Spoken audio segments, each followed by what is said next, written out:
You know, for as long as Night Crew's been around, and at least as far back as I can remember, we've always had a special attachment to our hunting setup we call the rig. In fact, back in season 1, if you can remember, we did an entire episode about all the great times we had hunting with her. There's just some things that bring back a ton of fond memories that are simply irreplaceable, and that rig is one of them. I can honestly say if we ever did build a new one, there's no way I could ever sell her because I just don't think my heart could take it. No matter what we do in the future, the contraption you're looking at will always and forever be known as the rig. And anything coming after, well, we're just going to have to pick another name because there can only be one.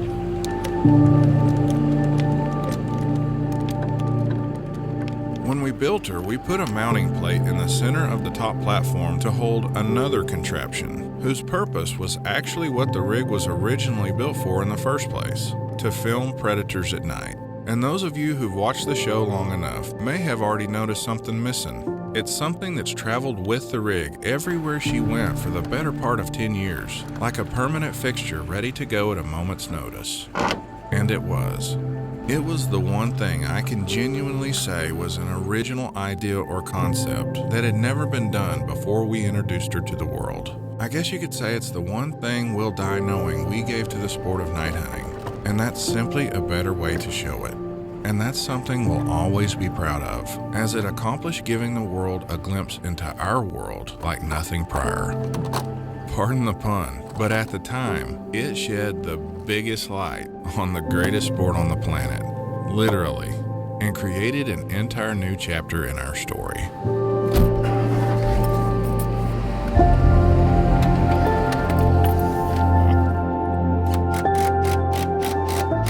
We never expected it to have as big of an impact on the sport as it did, because truthfully, it was only originally conceived out of necessity.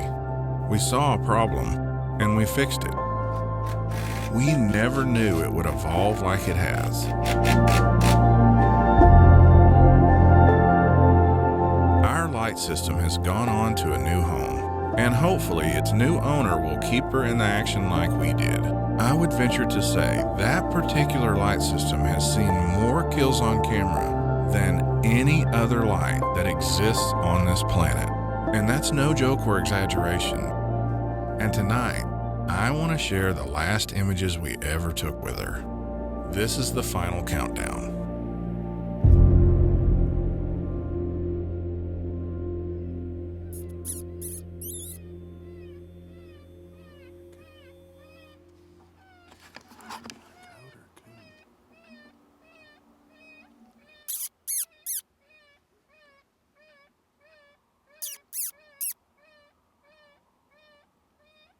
I think that's a coon, or is it?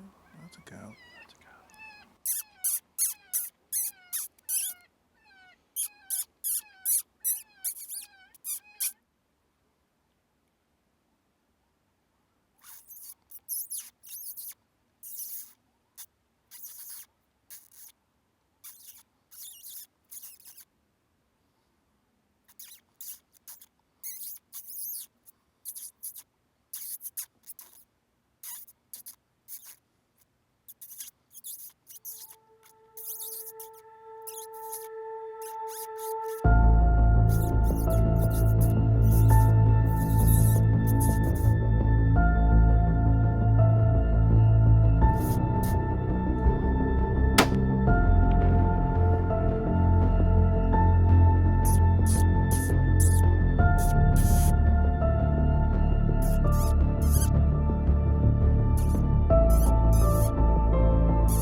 You want to go for 3? Mm-hmm.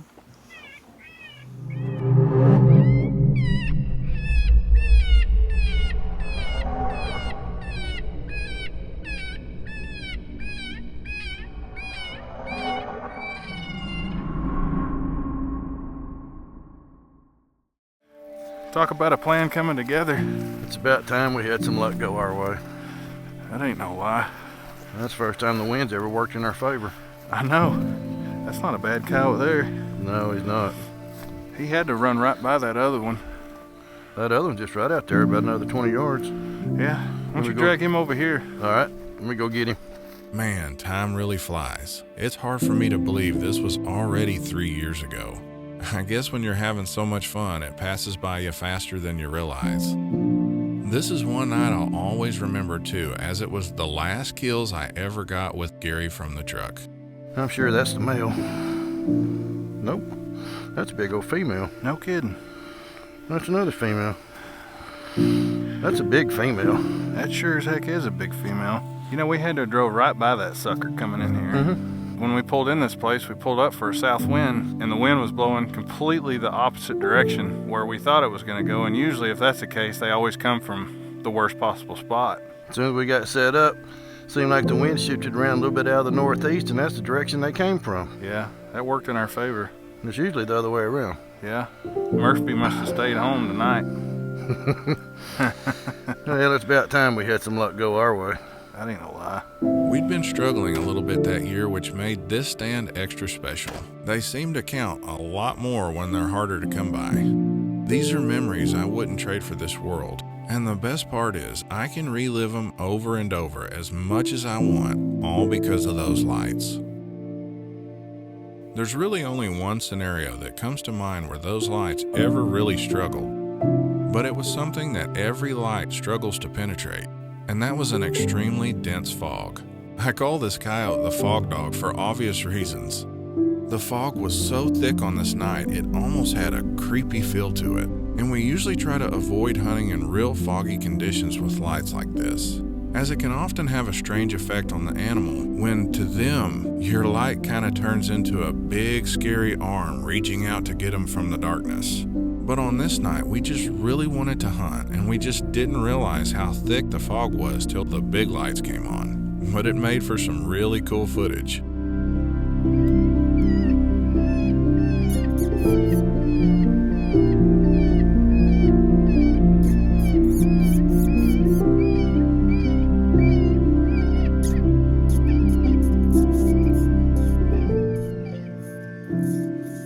In a normal situation, we would have seen this coyote long before we did. It was as if it just appeared out of nowhere to show up for the party.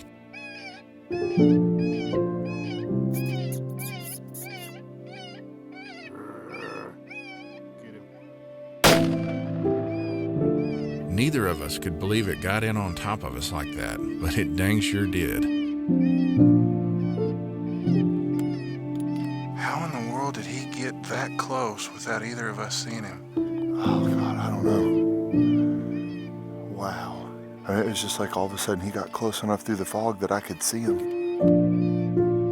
I mean, we've killed some in the fog, but not like where you couldn't see through the fog. I mean, wow. Note to self: fog and the brightest light known to man. Not the best combination.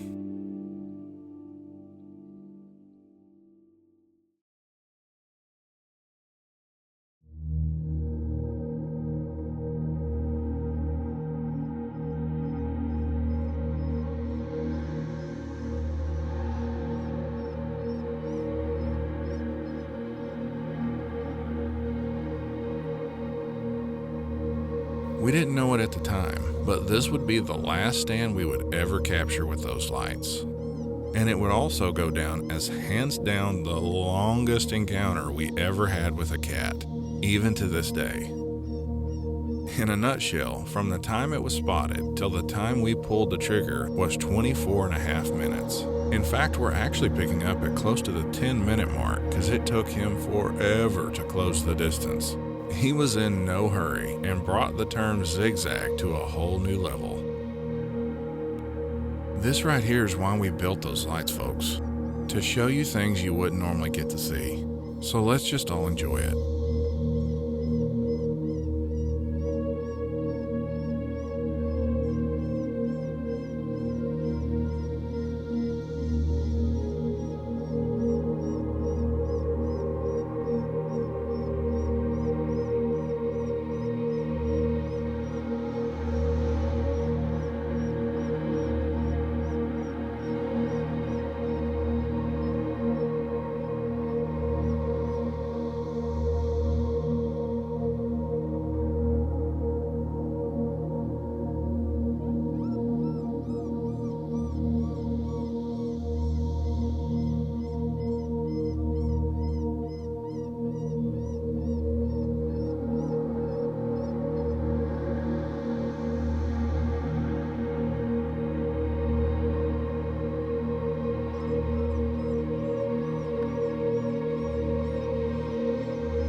If you ask me, this is night hunting in its purest form.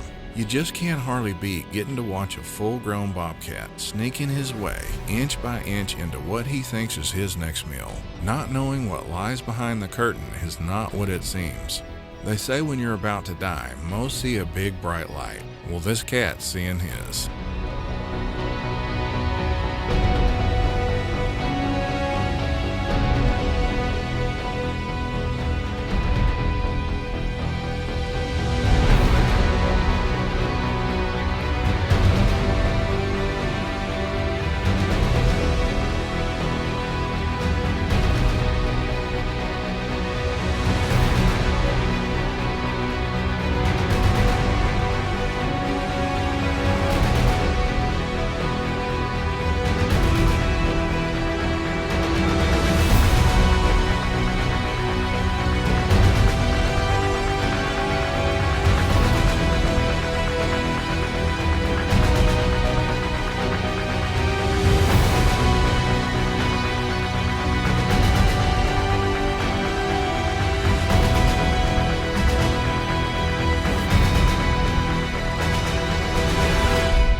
said this was Delight's final stand. What I didn't say is this was the final animal.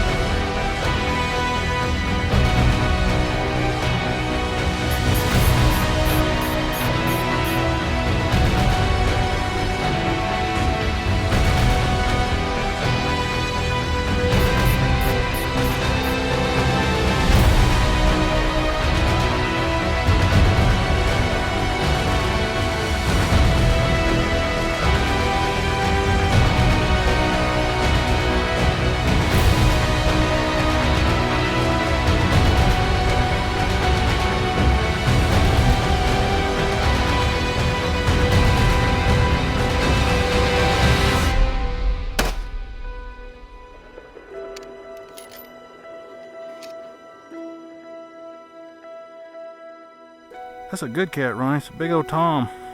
I don't think we've ever had a cat take that long to actually come in that we could actually physically see The whole time. the whole time, yeah. I can't think of one. I know we've had them at least 10 or 15 minutes, but that was 20 minutes plus. From the time we lit him up to the time we killed him was at least 20 minutes. He took his time weaving through that grass. There was like 10 different times there when he'd take a left turn and a right turn, and I kept thinking, okay, any minute he's just going to just kind of lose interest and just take off into La La Land. I started getting worried when he sat down beside that tree. Yeah. I thought we might have lost him at that point. You see me dim the lights? Mm-hmm. I was worried he was going to turn around and start looking behind him. When those suckers start looking behind them and looking at all the shadows and stuff, if he's looking that way, he can't see nothing. Right. But if he turns around and looks back here, that's when you got to worry, because you never know what they're going to do when they turn around and look. Cause Start seeing the shadows. Yeah, it starts, especially if you're using that big of a light. If you got a bunch of trees and stuff in between. There was one time right before he got to the truck, there was a little bush that he got behind. When he got close? Right, and I just knew that sucker was going to sit down right behind that bush That'd for have been 20 horrible. minutes. Yeah, and my battery was dying on the camera too. I was beginning to wonder, because we usually don't run it that long like that. Yeah, real furred up pretty sucker too. Good spots. I really like killing these great big full-grown mature cats. You don't like my coyote? You can have the coyote, I'll take the cat. Good job, man. Good shooting too. Appreciate it. That's what it's all about. That was a lot of fun. Stuff's moving. Honestly, I couldn't have scripted a better last stand, as this event marked the end of an era for us in this journey. She was the girl we brought to the dance, and as ironic as this sounds, she showed us as well as the rest of the entire world a good time. But it was time for her to go so we could begin writing our next chapter. And as long as we have the rig and can see the empty space where she once stood, she'll never be forgotten. And the memories she helped make will most certainly live on forever. Both flavors. Heck yeah. Both flavors. I think mine's about as big as yours. That's the flavor we like. That's a big old cat. Man, that's how you start the night out right there. One of each kind. Cat's dang near half as long as that tailgate, man. It's a little bigger than I thought. Good stuff.